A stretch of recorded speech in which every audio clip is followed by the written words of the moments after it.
नमस्कार सभी को। स्वागत आप सभी का आज की एक और प्रैक्टिस क्लास में। जैसा कि पिछली क्लास में मैंने आपको 40 क्वेश्चनों की प्रैक्टिस कराई थी जो प्रीवियस ईयर परीक्षा में पूछे गए हैं। ये प्रश्नों की प्रैक्टिस मैं आपको क्यों करा रहा हूँ, क्योंकि मैंने अभी तक आपको जितनी भी क्लासेज कराई हैं हिंदी भाषा खंड से रिलेटेड, उन्हीं में से प्रश्न किस प्रकार के पूछे जाते हैं और किस लेवल के प्रश्न पूछे जाने की संभावना रहती है वो आप इन प्रश्नों के माध्यम से समझ जाएंगे। ठीक है, तो आइए शुरू करते हैं। प्रश्न है, दिए गए विकल्पों में से द्रविड़ भाषा परिवार की कौन सी भाषा है। द्रविड़ भाषा परिवार मतलब दक्षिण भारत में कौन सी भाषा बोली जाती है। प्रश्न पूछा गया है यूपीएससी परीक्षा 2017 में। तो ऑप्शन नंबर ए असमिया, नहीं ये तो असम में बोली जाती है। उड़िया, ये भी नहीं हो सकता क्योंकि ये उड़ीसा में बोली जाती है। बंगला, नहीं ये पश्चिम बंगाल की है। और कन्नड़, कन्नड़ एक ऐसी भाषा है जो द्रविड़ भाषा परिवार के अंतर्गत इनमें से आती है। तो ऑप्शन नंबर सी हमारा करेक्ट आंसर होगा। ठीक है, अगला प्रश्न है, हाड़ौती बोली कहाँ बोली जाती है। हाड़ौती बोली कहाँ बोली जाती है। तो मध्य प्रदेश में नहीं, हरियाणा में नहीं, उत्तर प्रदेश में यहाँ भी नहीं, राजस्थान में। जब मैंने आपको जयपुरी बोली कराई थी तो उस जयपुरी बोली का ही क्षेत्रीय नाम हाड़ौती या जूंझाड़ी है। ठीक है, तो ये राजस्थान के अंतर्गत बोली जाती है। यूपीएससी 2017 में पूछा गया है। अगले प्रश्न है, रागड़ी बोली, रागड़ी बोली कहाँ बोली जाती है। तो मध्य प्रदेश नहीं, केरल नहीं, उत्तर प्रदेश इसमें भी नहीं। ऑप्शन नंबर डी हरियाणा में बोली जाती है। ये इंपॉर्टेंट प्रश्न, इसे मार्क कर लेना, ये भी यूपीएससी 2017 में पूछा गया है। ठीक है, अगला प्रश्न है, इनमें से कौन सी बोली मध्य प्रदेश की प्रमुख बोलियों में से नहीं है।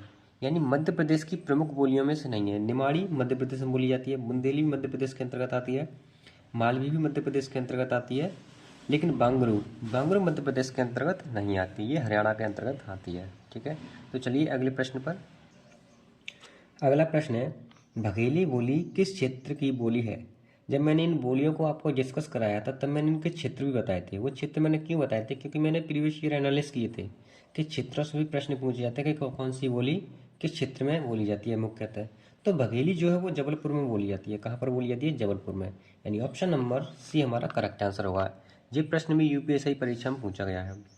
ठीक है, अगला प्रश्न है, पुरानी हिंदी, उर्दू और अंग्रेजी के मिश्रण से उत्पन्न नई जबान कौन सी है। नई जबान कौन सी है। तो जिसे बोलते हैं हिंदुस्तानी हिंदी, हिंदुस्तानी भाषा।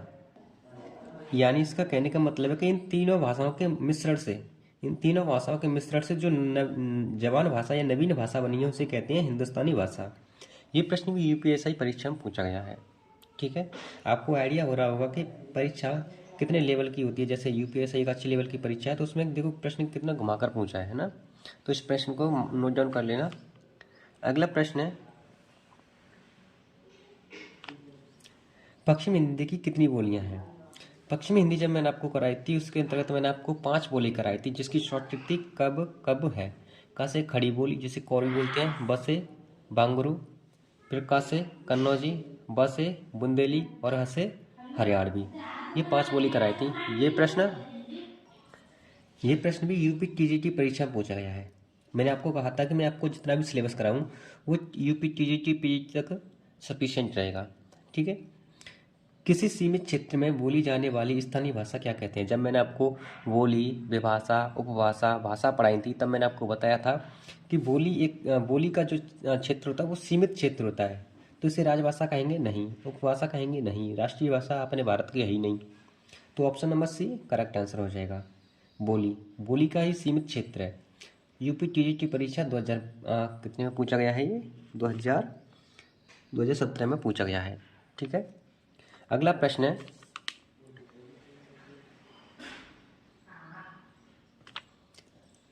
है, भाषा को बोलते समय होने वाले उतार चढ़ाव को क्या कहते हैं। ये प्रश्न पूछा गया है यूपीपीसीएल एआरओ की परीक्षा में। भाषा को बोलते समय जो उतार चढ़ाव होता है, ठीक है, उसे क्या कहते हैं। अवरोह कहते हैं नहीं, आरोह नहीं, संगम नहीं, उसे कहते हैं अनुताप। क्या कहते हैं, अनुताप। ये प्रश्न इंपॉर्टेंट रहने वाला है, इसे नोट डाउन कर लेना। अगला प्रश्न है, रोमन लिपि का प्रयोग किस भाषा के लिए नहीं होता। रोमन लिपि, देखो रोमन लिपि है जो जर्मन में भी यूज होती है, फ्रेंच भाषा में भी यूज होती है और स्पेनिश भाषा में भी यूज होती है, लेकिन कुल्ली भाषा में रोमन लिपि का प्रयोग नहीं होता। ठीक है, अगला प्रश्न है, जनगणना 2001 के हिसाब से भारत में निम्नलिखित में से सबसे अधिक कौन सी भाषा बोली जाती है? 2001 की जनगणना, 2001 में जो जनगणना हुई थी उसके हिसाब से देखा जाए तो भारत में सबसे अधिक बोली जाती थी बंगाली। इनमें से बंगाली, क्योंकि अगर इसमें हिंदी देता तो हिंदी तो वो सबसे ज़्यादा बोली जाती है, लेकिन हिंदी इसमें दिया ही नहीं है। इसमें दिया है बंगाली, मराठी, गुजराती, तमिल। तो हमारा आंसर होगा option number A, Bengali. UPSC में भी ये भी प्रश्न पूछा गया है। अब बात करते हैं कन्नौजी बोली के बारे में। कन्नौजी बोली को मैंने आपको बहुत अच्छे से डिस्कस किया है। तो देखो कन्नौजी बोली से किस प्रकार का प्रश्न बना है। कन्नौजी बोली मुख्य रूप से निम्नलिखित में से यानी निम्न में से कौन से जिले में बोली जाती है? जब मैंने आपको कन्नौजी बोली पढ़ाई थी तब आपको बताया था कि जो कन्नौजी बोली है वो उसका जो केंद्र है वो है फर्रुखाबाद। तो आ गया ना, आ गया Farrukhabad. Option number A correct answer हो जाएगा। इलाहाबाद नहीं, कानपुर नहीं, इलाहाबाद नहीं, ठीक है, क्योंकि मुख्य रूप से पूछा है। मुख्य रूप से ये फर्रुखाबाद में ही बोली जाती है, यानी इसका केंद्र जो है वो फर्रुखाबाद है, ठीक है। अगला प्रश्न है, भांगरू भाषा ज़्यादातर कौन से राज्य में बोली जाती है? जब मैंने आपको पश्चिम हिंदी के अंतर्गत 5 बोलियां कराई थी, कब कब है जिसकी शॉर्ट है खड़ी बोली, कौरवी, खड़ी बोली को कौरवी कहते हैं, बसे, बुंदेली और ब्रजभाषा, ठीक है, जिसमें एक हरियाणवी थी, एक कन्नौजी भी थी। तो ये हरियाणा है ना, हरियाणा प्रदेश में भांगरू का ज़्यादातर यूज होता है। ये प्रश्न यूपीएससी में पूछा गया है, ठीक है। अब आपको आइडिया होता चला जाएगा कि परीक्षा में किस लेवल के प्रश्न पूछे जाते हैं, और अब तक मैंने जितना भी आपको सिलेबस कराया है उससे बाहर आपका एक भी प्रश्न नहीं जा रहा होगा, ठीक है, आपने देखा होगा। और जो भी नया प्रश्न होगा उसको तो मैं आपको डिस्कस कराऊंगा ही।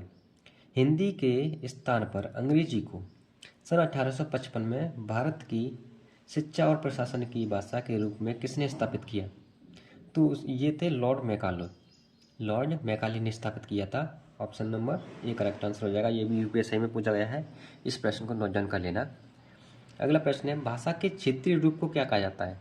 जब मैंने आपको बोली, विभाषा, उपभाषा ये पढ़ाई थी तब मैंने बोली के अंतर्गत आपको बताया था कि जो बोली का क्षेत्र होता है, बोली का क्षेत्र एक क्षेत्रीय रूप होता है।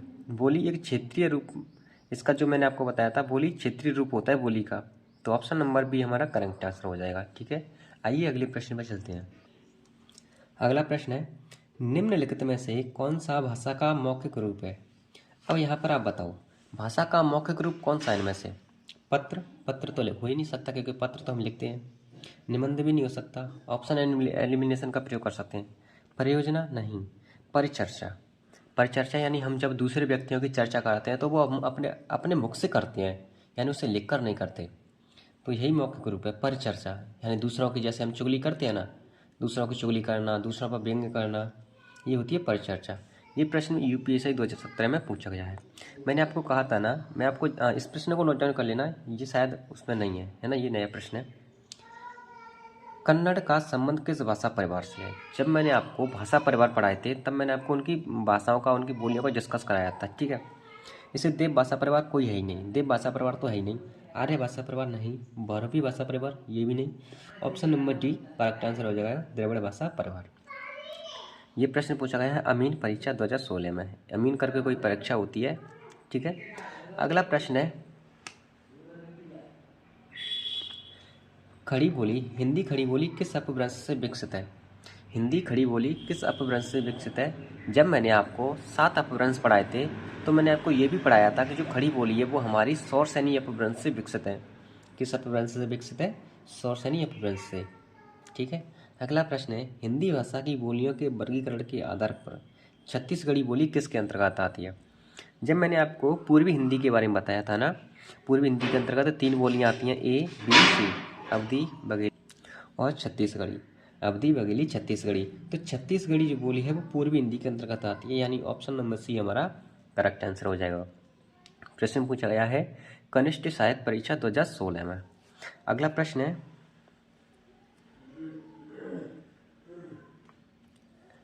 है, छत्तीसगढ़ी किस भाषा की बोली है? छत्तीसगढ़ी किस भाषा की बोली है? तो अभी मैंने एक प्रश्न आपको डिस्कस कराया था कि कौन सी भाषा की? पूर्वी हिंदी की। किसकी? पूर्व हिंदी बोली के अंतर्गत आती है ये खड़ी छत्तीसगढ़ी बोली, पूर्व हिंदी के अंतर्गत। अगला प्रश्न है, इसे नोट डाउन कर लेना, हिंदी भाषा की कितनी विख्यात बोलियां हैं? हिंदी भाषा की कितनी विख्यात बोलियां हैं? अगर विख्यात बोलियों की बात करें तो सिर्फ 5 ही विख्यात बोलियां हैं इसकी। ठीक है, ऑप्शन नंबर बी हमारा करेक्ट आंसर हो जाएगा। अगला प्रश्न है, हिंदी आकृति की दृष्टि से निम्नलिखित में से किस प्रकार की भाषा है? हिंदी आकृति की दृष्टि से निम्नलिखित में से किस प्रकार की भाषा है? तो इस प्रश्न को थोड़ा छोड़ देते हैं क्योंकि इसमें डाउट है। इसमें ऑप्शन में दे रखा है बी, लेकिन मुझे लगता है कि इसमें हिंदी अयोगात्मक भाषा है। कैसी भाषा है? अयोगात्मक भाषा है हिंदी। ठीक है, अगले प्रश्न की बात करें। अगला प्रश्न है, ब्रजभाषा का विकास किस अपभ्रंश से हुआ है? जब मैंने आपको अपभ्रंश पढ़ाए थे तो उसमें ये भी पढ़ाया था कि अपभ्रंशों से कौन कौन सी हिंदी निकली हैं और उन हिंदी के अंतर्गत कौन कौन सी बोलियाँ आती हैं। ठीक है, तो ब्रजभाषा का विकास सौरसेनी अपभ्रंश से हुआ है। किस अपभ्रंश से? सौरसेनी अपभ्रंश से। अगला प्रश्न है, किस क्षेत्र की बोली को कशका कहा जाता है? जब मैंने आपको बोलियाँ पढ़ाई थी और उनसे संबंधित क्षेत्र पढ़ाए थे तब मैंने आपको बताया था कि कशका किसे कहा जाता है। तो वाराणसी में, वाराणसी की में बोली जाती है कशका। वाराणसी में बोली जाती है कशका, यानी ऑप्शन नंबर बी हमारा करेक्ट आंसर होगा। ये प्रश्न पूछा गया है वीडियो की परीक्षा, पुनर्परीक्षा में। ठीक है, अगला प्रश्न है, पश्चिमी हिंदी के अंतर्गत कौन सी बोली आती है? पश्चिमी हिंदी के अंतर्गत जब मैंने आपको पश्चिमी हिंदी बताई थी तो उसमें 5 बोलियाँ आती हैं, ये मैंने आपको बताया था, जिसकी शॉर्ट ट्रिक थी कब कब है। तो बघेली तो आती नहीं है, ए बी सी। अवधी बघेली, अवधी बघेली छत्तीसगढ़ी पूर्वी हिंदी के अंतर्गत आती हैं। मगही, मगही आती है बिहारी हिंदी के अंतर्गत, और मेवाती आती है राजस्थानी हिंदी के अंतर्गत। तो हमारा option number C correct answer हो जाएगा, यानी कन्नौजी हिंदी के अंतर्गत। ये प्रश्न चकबंदी लेखपाल की परीक्षा 2015 में पूछा गया है। ठीक है, तो आज की क्लास में इतना ही रखते हैं। वीडियो थोड़ी लंबी होती है, आप देखते नहीं हैं। ठीक है, तो इन प्रश्नों को एक बार ज़रूर देख लेना, इससे आपको आइडिया हो जाएगा कि हमें किस लेवल तक पढ़ना है और कितनी डीप पढ़ना है, किस परीक्षा को लेकर ये प्रश्न। देखो, वीडियो की परीक्षा में ये प्रश्न पूछा गया कस का। ठीक है, हिंदी की आकृति की दृष्टि से अयोगात्मक है, लेकिन इसमें विकल्प में ऑप्शन में आंसर लिस्ट देकर रखा है, इसमें मुझे डाउट है। हिंदी भाषा कितनी बोलियाँ हैं? 5। ये कनिष्ठ सहायक परीक्षा में पूछा गया है। इन प्रश्नों को करने से आपको एक आइडिया हो जाएगा कि किस परीक्षा में किस लेवल का प्रश्न पूछा जा सकता है। ठीक है, तो चलिए मिलते हैं अगली क्लास में। धन्यवाद।